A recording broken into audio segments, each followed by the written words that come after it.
Ayan na. So, many are asking, paano ka po dyan nakapunta? Kasi may mga kakilala tayo na nagtatanong kung ano daw yung naging paraan bakit ako napunta dito. So, sasagutin na natin yan. So, yung sa akin ay Provincial Nominee Program. So, after ko ipa-assess sa ICES or International Credential Evaluation System ng Canada, yung TOR ko or Transcript of Record, ipinasa ito sa Early Childhood Center na kung saan dinidetermine nila yung level ko. So, nung lumabas yung level 2 ko na certification, parang license din yan, yung katumbas dito sa Canada. Ibig sabihin, pwede ko i-practice yung tinapos ko sa Pilipinas. That's the time that I took IELTS, no? Or yung International English Language Test system na tinatawag. So, fortunately that time, nakapag-secure tayo ng band 7 na score, which is, yun yung required sa mga professional na katulad ko. Hindi naman talaga totally nire-require ni center na kailangan 7 yung score ko. Pero kasi nga, pinalad lang tayo na na-reach natin yung ganon. Yung pinakamataas kasing score sa IELTS ay 9. So, kapag 9er ka, grabe yung tali-talino mo na sa English. Ang galing-galing mo na. And then, after nun, meron akong level. Nakapag-ICES na ako. Okay na din yung IELTS ko. That's the time na yung kamag-anak dito sa Canada ay naghanap ng employer ko. At tumulong na i-hire ako. So, in short, na-hire tayo as early childhood educator ng pinagtatrabahuhan ko ngayon. So, ang ginawa ng employer ko is, nung andun ako sa Philippines, kinuha niya lahat ng documents ko, ginather niya, and then,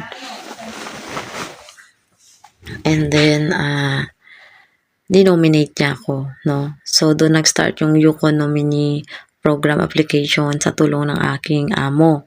So, ninominate niya ako dito sa province ng Yukon Territory.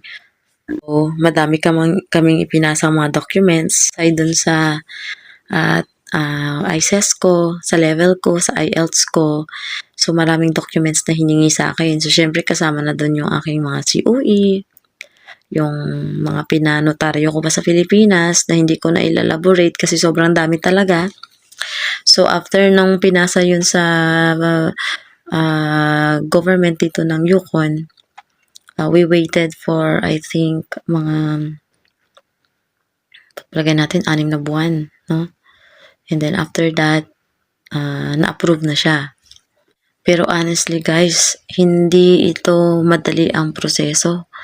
Kasi, ang tagal ng YNP ko bago dumating yung approval letter.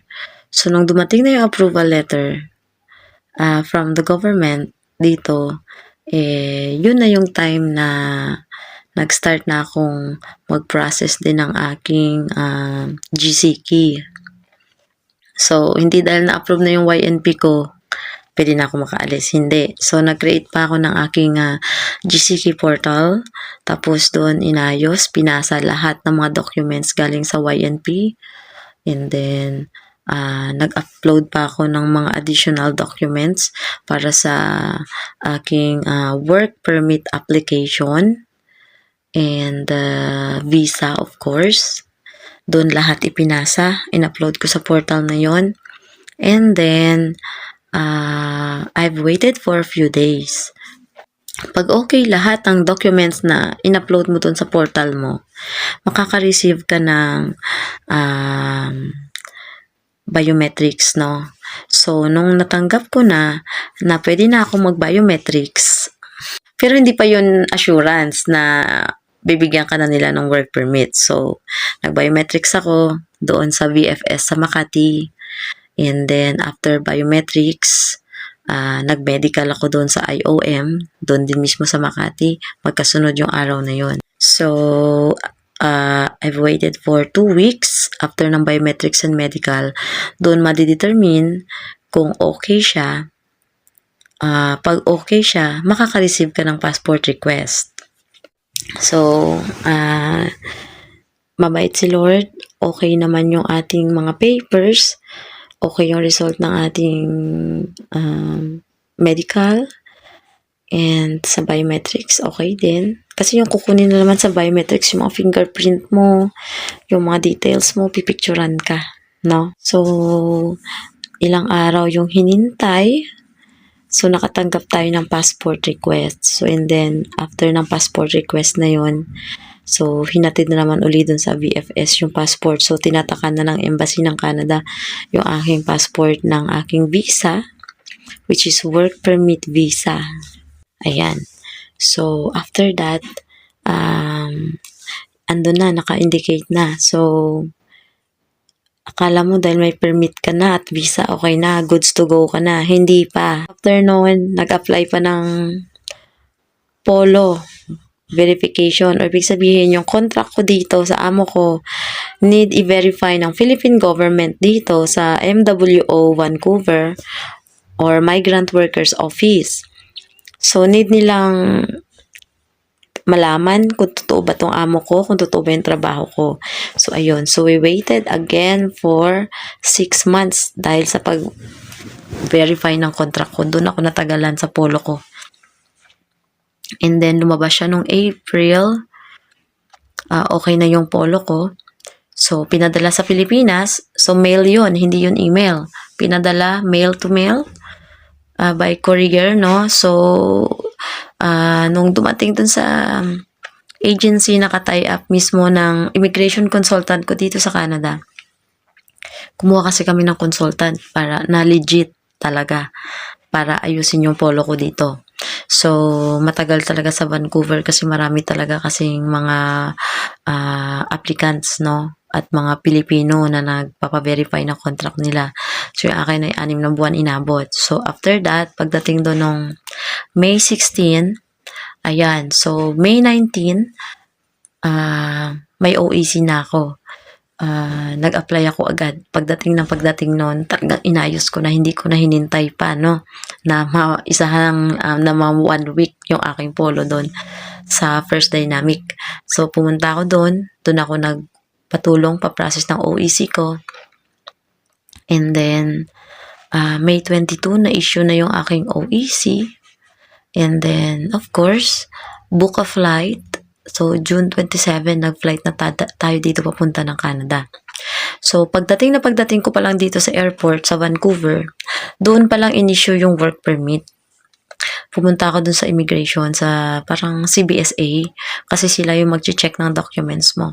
Titingnan nila yung passport mo, titingnan nila yung letter of introduction mo sa Canada, kung ano ka ba. So, wala naman silang maraming question. Tiningnan lang yung documents ko, and then after that, in-issue na yung work permit ko. And then, no, na-issue na yung work permit, naghintay ng ilang hours, I think 2 hours. And then, Vancouver to Yukon na flight. So, yun. And then, dito, pagdating dito, guys, hindi dahil may work permit ka na, start ka na agad. No. Ilang weeks pa, siguro mga isang buwan pa yung ginugol ko para ayusin ng mga papers ko. Kasi syempre, may mga insurance ka pa dito na ni-require ng amo mo, kukuha ka ng RCMP, parang police clearance nila, kukuha ka ng ID, local ID, nag-medical ako syempre, blood test talaga, malala, lahat. Chinek nila kung may nakakahawak ang sakit. Then, ang dami eh. Kumuha pa ako ng SIN,